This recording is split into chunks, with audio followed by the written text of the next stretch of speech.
The first time I saw the girl, she was already running. Not the kind of desperate sprint you see in training vids or action dramas.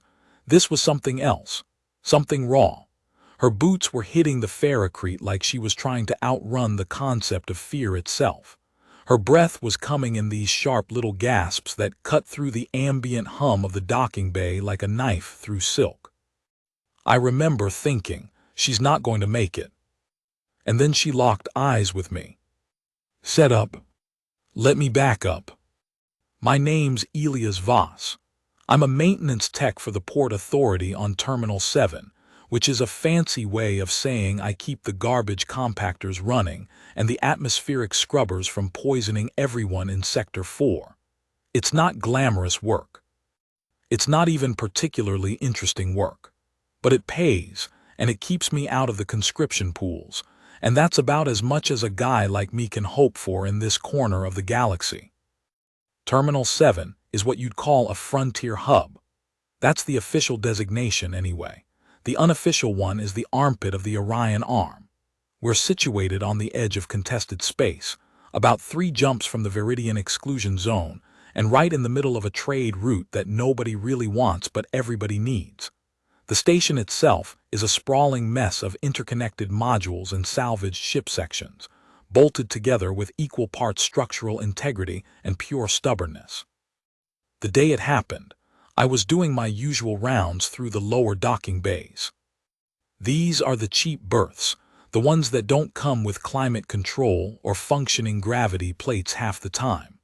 They're where the tramp freighters dock, the ones crewed by people who can't afford better and don't care enough to ask for it. The atmosphere in these bays is always the same, thick with the smell of recycled air and engine grease, loud with the clatter of cargo loaders and the constant, low-frequency thrum of the station's power core vibrating through the deck plates. It's the kind of noise that becomes invisible after a while, the background radiation of life in the void. I was checking the pressure seals on a freighter's docking collar when I noticed the girl for the first time. She was standing at the edge of the bay, maybe 50 meters away, staring at the main concourse entrance like she was waiting for something, or someone. I almost didn't look twice. People come and go through these bays all the time. Refugees, traders, smugglers, the occasional fugitive trying to disappear into the cracks of the galaxy. It's not my job to ask questions. My job is to make sure the air doesn't run out and the doors don't get stuck. But there was something about this girl that made me pause. She was young, maybe 18, maybe 20. Hard to tell with the way she was bundled up in that oversized jacket, the collar pulled up around her ears like she was trying to make herself smaller. Her hair was dark and tangled, the kind of unkempt that comes from days without proper rest.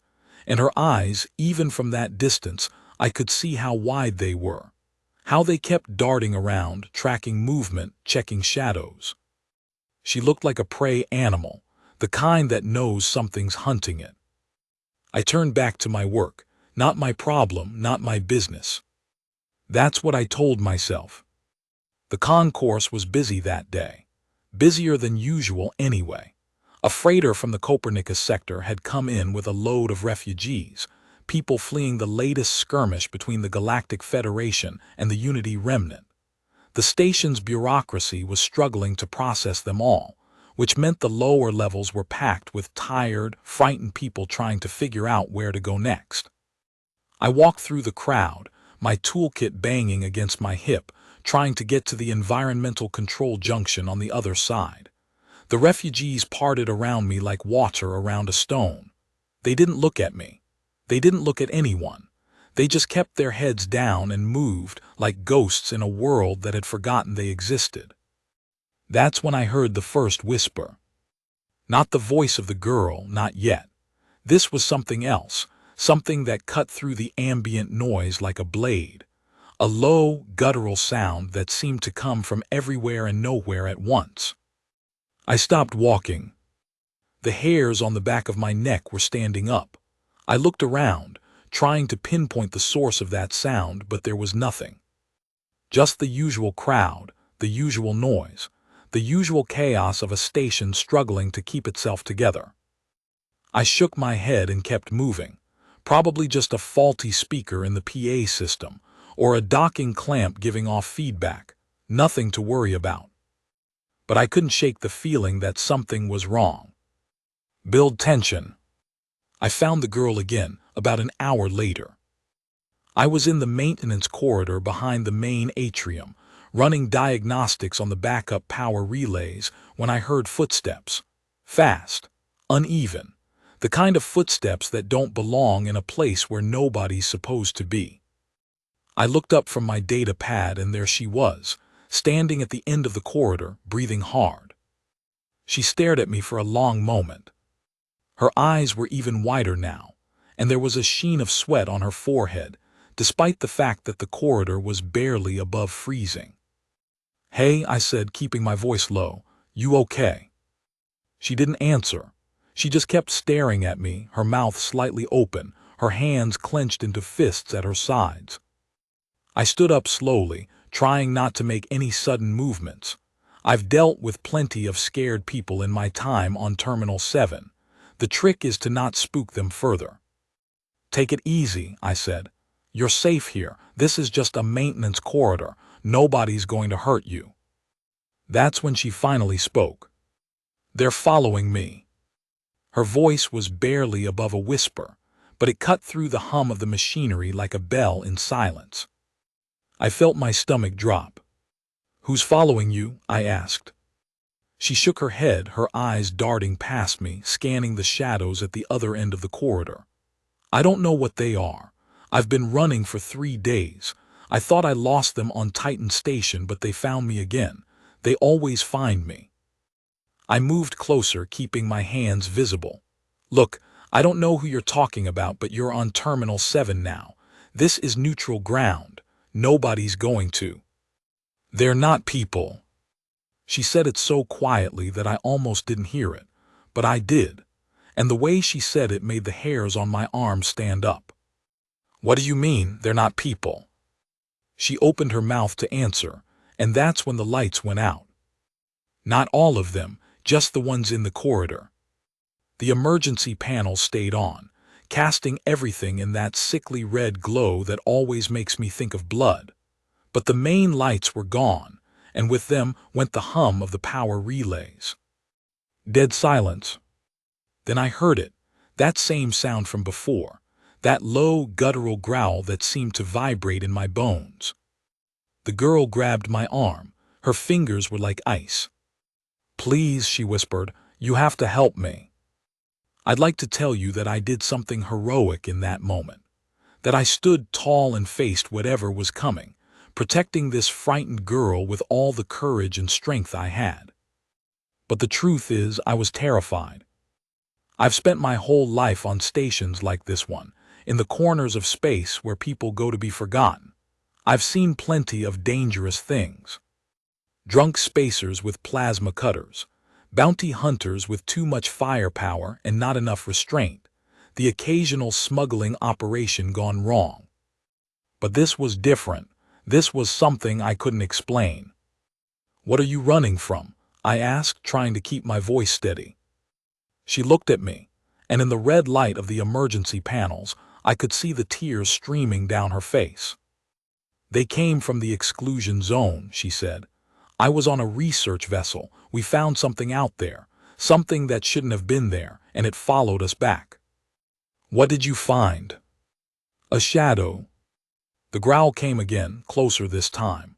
I could feel it in my chest, a deep resonance that made my teeth ache. "I've never heard that sound before," I said. "That's not any station alert I know." "That's because it's not a station alert," she said. "That's them, they're here." I looked past her, down the corridor, and that's when I saw them. At first I thought it was a trick of the light. The emergency panels cast deep shadows in every corner and my eyes were playing tricks on me. But then I blinked and the shadows were still there, moving. They were creatures, I realized, but not like any I'd ever seen. They were dark, the kind of dark that doesn't belong in a well-lit corridor, like they absorbed light instead of reflecting it. Their bodies were long and low to the ground, with limbs that seemed to bend in too many places. Their heads were sleek and pointed, with eyes that glowed a pale, sickly yellow. And there were teeth, so many teeth. The girl screamed. Climax. I don't remember making the decision to run. One moment I was standing there, frozen in horror, watching these things slink toward us through the shadows. The next moment I was moving, grabbing the girl's arm and dragging her down the corridor in the opposite direction. The creatures howled behind us. Not the kind of howl you'd hear from an animal. This was something else. Something that seemed to echo inside my skull, rattling around in my brain like a loose screw. "Where are we going?" she gasped, struggling to keep up. "Just keep running." We burst out of the maintenance corridor and into the main atrium. The place was packed with refugees, but they were all frozen, staring at us like we'd lost our minds. I didn't have time to explain. I just kept moving, pushing through the crowd, trying to put as much distance between us and whatever those things were. That's when I realized the whole station was going dark. Not slowly, not gradually. It was like someone was flipping switches, section by section. The lights in the atrium flickered, died, came back in emergency red. The screens on the walls went blank. The hum of the environmental systems faded to nothing. Silence. That was the worst part. The silence. The kind of silence that presses in on you from all sides, making you realize how much you rely on the noise of civilization to keep the fear at bay. And then the screaming started. Not the girl, not me, the crowd. People were running in every direction, knocking each other down, trampling over the weak and the slow. The creatures were everywhere, pouring out of the shadows like they'd always been there, just waiting for the lights to go out. I pulled the girl toward the nearest emergency exit. "Come on, there's a safe room down here." "The safe room won't help," she said, her voice trembling. "They can get through anything. They're not physical, not really." "What are you talking about?" "They're made of shadow," she said. "They're the darkness. You can't lock out the darkness." I didn't want to believe her. I really didn't. But then I looked back and saw one of the creatures pass right through a sealed bulkhead like it wasn't there. And I had no choice but to accept that I was dealing with something way beyond my pay grade. We ran. The battle that followed wasn't a battle, not really. It was a slaughter. The creatures moved through the station like a wave, consuming everything in their path. I saw people get dragged into the shadows, their screams cut short as the darkness swallowed them whole. I saw security guards firing plasma bolts that passed right through the creatures without doing any damage. I saw the refugees scattering like leaves in a storm, desperate and hopeless and utterly alone. And through it all, I kept running. I didn't know where we were going. I just knew we couldn't stop. The girl was barely holding on, her breath coming in ragged gasps, her eyes wide with terror. But she kept running too. She didn't give up. That's when I saw the ship. It was a small freighter, the kind used by independent traders and smugglers. It was docked at Bay 17, its cargo bay open and its engines already warming up. There was a figure standing on the ramp, waving frantically. "Get to the ship," the figure shouted. "Hurry." I didn't stop to ask questions. I just grabbed the girl and pulled her toward the ramp. "Who was that?" she asked. "No idea, but he's got a ship and right now that's good enough for me." We reached the ramp just as one of the creatures lunged at us from the shadows. I turned to face it, my heart pounding in my chest, my mind racing for some way to fight back. But I didn't have to. The figure on the ramp raised a hand and something flashed through the air. It wasn't a weapon, not in any conventional sense. It looked like a beam of pure light, but not the kind that comes from a laser. This was softer, warmer. The kind of light you'd see at dawn, rising over the horizon. The creature recoiled, howling in pain. It shrank back into the shadows, its yellow eyes blazing with anger. "What the hell was that?" I demanded. Get on the ship, the figure said. I'll explain later. Inside, the freighter was small and cramped, but it was functional, and it was still powered. That was the important part.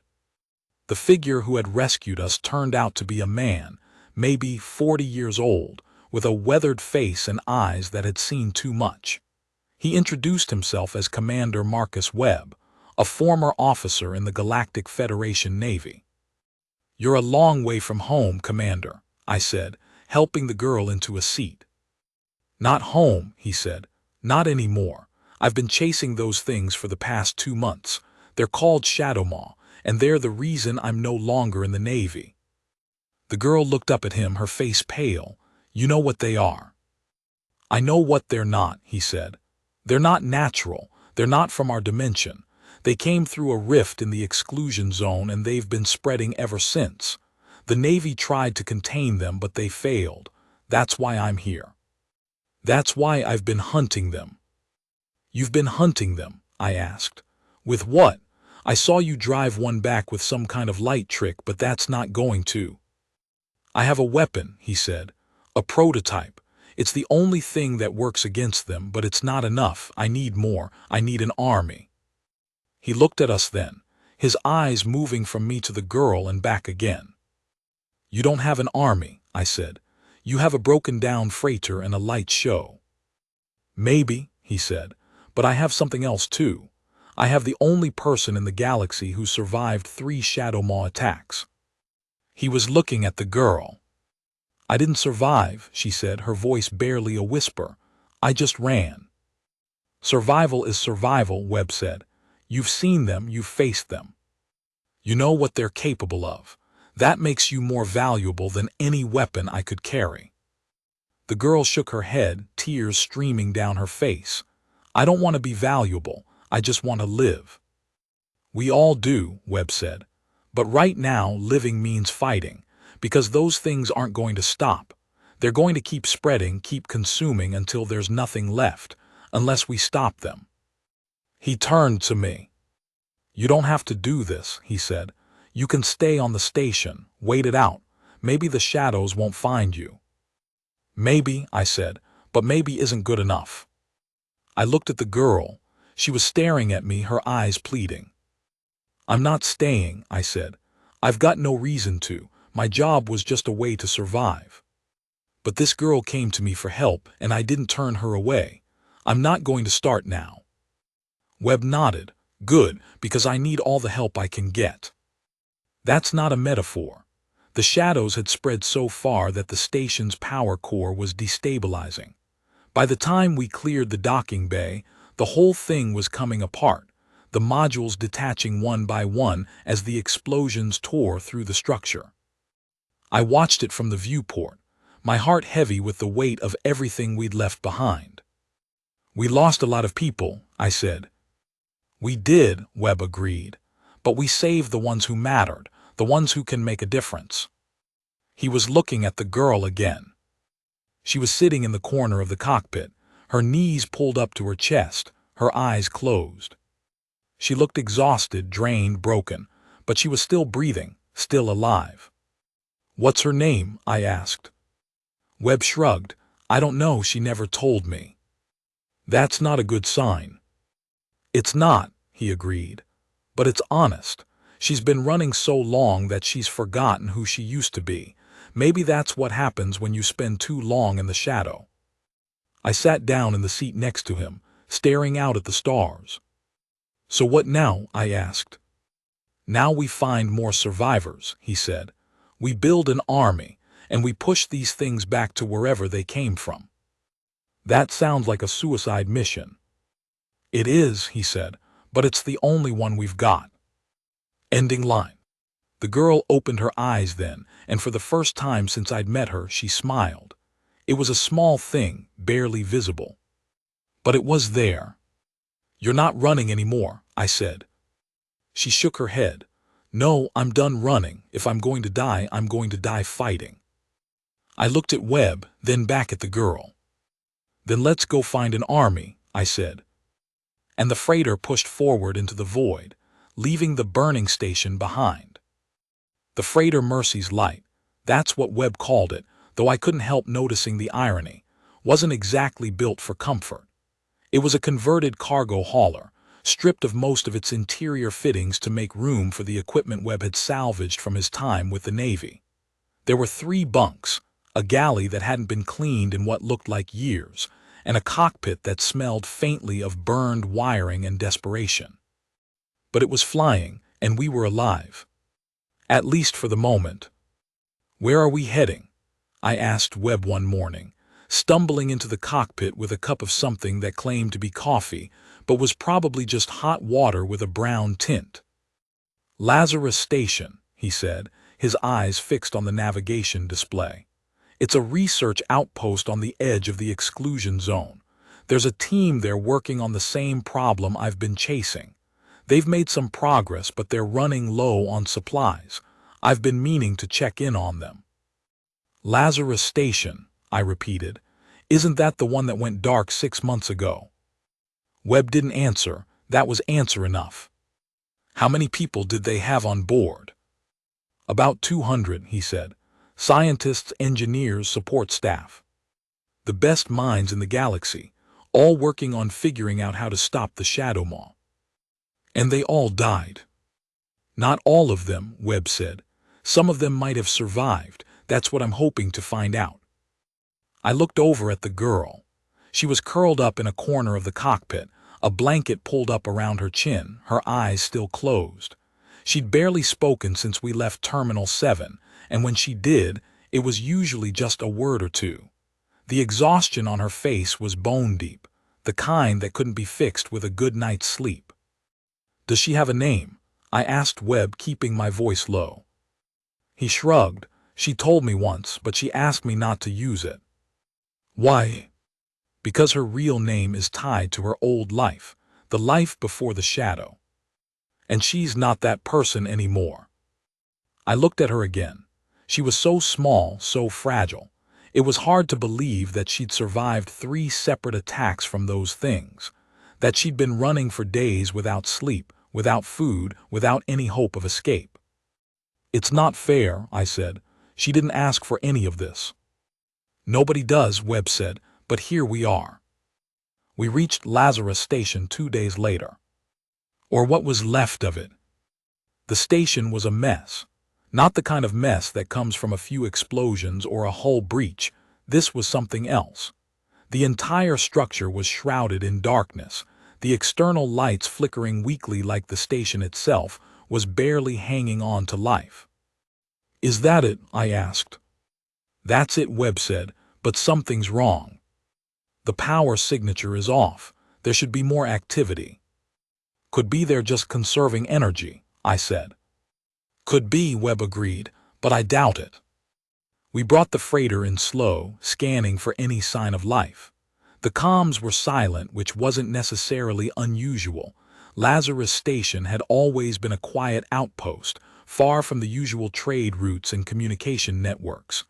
But the silence felt wrong, heavy, like a held breath before a scream. "Take us in," Webb said. "I'm going to suit up and see if I can find anyone." "I'm coming with you," I said. "No, you're staying here with the girl. If something goes wrong, I need someone on the ship who can fly it out of here." "I don't know how to fly this thing." "Figure it out," he said. "You're a smart guy.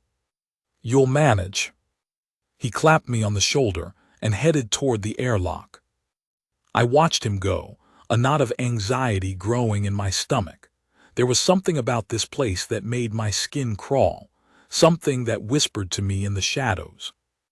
The next few hours were the longest of my life. The girl and I sat in the cockpit, staring at the sensors as they painted a picture of the station. There were pockets of heat signature near the core, which suggested that someone was still alive in there. But they were small, isolated, like people hiding in corners, waiting for a rescue that might never come. "Do you think he's okay?" the girl asked. Her voice was so quiet that I almost didn't hear her. "I don't know," I said, "but he's been dealing with these things for a long time. He knows what he's doing." "You're lying." I turned to look at her. She was staring at me with those wide eyes, and for the first time I saw something other than fear in them. There was anger and sadness, and a kind of fierce determination that made me realize she wasn't as fragile as she looked. "You're right," I admitted. "I don't know if he's okay. I don't know if any of us are going to be okay. But I do know that sitting here and waiting isn't going to make things better." She nodded slowly, then looked away. "I have a name," she said. "What?" "My name, it's Lyra, but I don't want you to use it, not in front of other people." "Why not?" "Because I don't want them to think of me as a person," she said. "It's easier if they just see me as a survivor, a symbol, someone to rally around. If they know my real name, then they'll see me as a real person, and real people can be broken." I didn't know what to say to that, so I just nodded. "Okay," I said. "I won't tell anyone, but if we get out of this, I'd like to know you, the real you." She almost smiled, almost. "We need to get out of here," he said. "Now." "What happened?" I asked. "I found the survivors," he said. "There's about 30 of them, holed up in a secure compartment near the core. They've been holding off the Shadowmaw for the past 6 months." "Holding them off?" I said. "How?" "Light weapons," he said. "Prototypes like mine. They've been able to keep the shadows at bay, but they're running out of power. Another few days, and they'll be overrun." "That's not the worst of it, is it?" I said, reading his expression. He shook his head. "There's something else in there, something big. They've been hearing it for weeks, scraping through the corridors, breaking through walls. They don't know what it is, but they know it's getting closer." "I don't like the sound of this," I said. "I don't either," Webb said. "But we can't leave them. We have to get them out of there, and we have to do it now." Webb and I suited up in the station's emergency vac suits, leaving Lyra behind on the freighter with strict instructions to keep the engines warm and the comms open. She didn't argue. She didn't say anything. She just watched us go with those big eyes, and I felt a pang of guilt for leaving her alone. The station was worse than I'd imagined. The corridors were pitch black, lit only by the weak glow of our helmet lights. The walls were covered in scratches, deep gouges that looked like they'd been made by claws. "Stay close," Webb said, "and don't make any sudden movements." "Got it." We moved through the station in silence, our footsteps echoing off the walls. Every sound made me jump, every shadow made me flinch. I'd never been so scared in my life. Then I heard it. The scraping sound that Webb had mentioned. It was coming from somewhere below us, a low, rhythmic grating that seemed to vibrate through the floor plates. "What is that?" I whispered. Webb didn't answer. He just kept moving, his hand resting on the light weapon at his belt. We found the survivors in a sealed compartment, just as Webb had described. They were huddled together in the corner, their faces pale and their eyes haunted.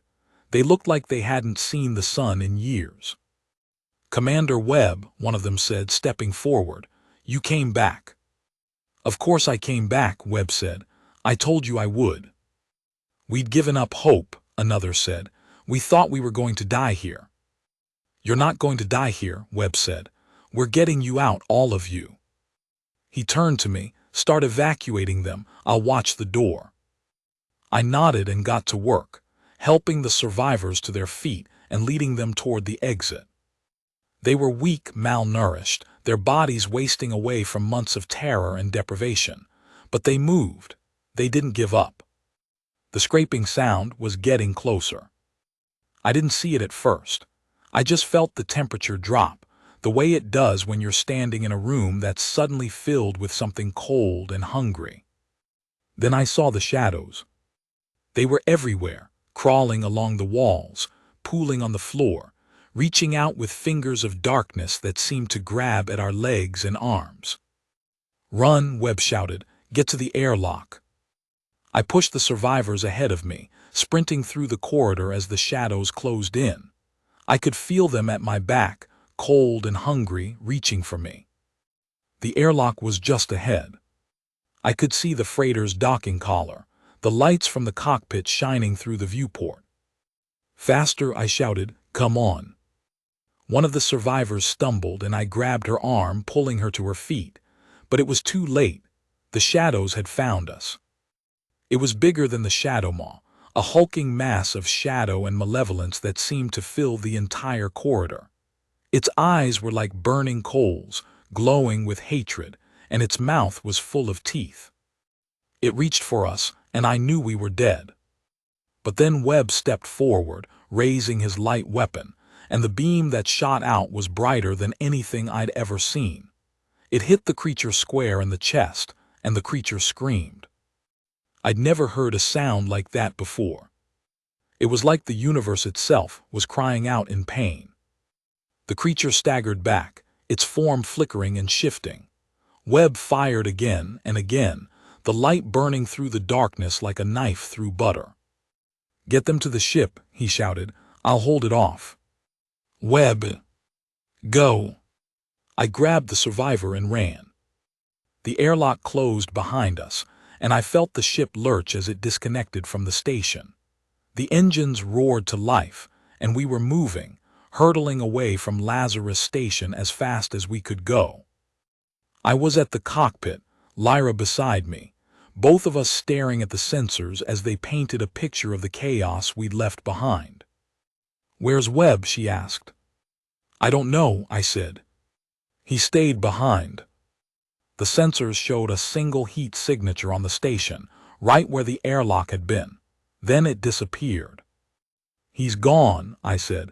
He sacrificed himself to save us. Lyra was silent for a long moment. Then she reached out and took my hand. He died a hero, she said. That's all any of us can hope for.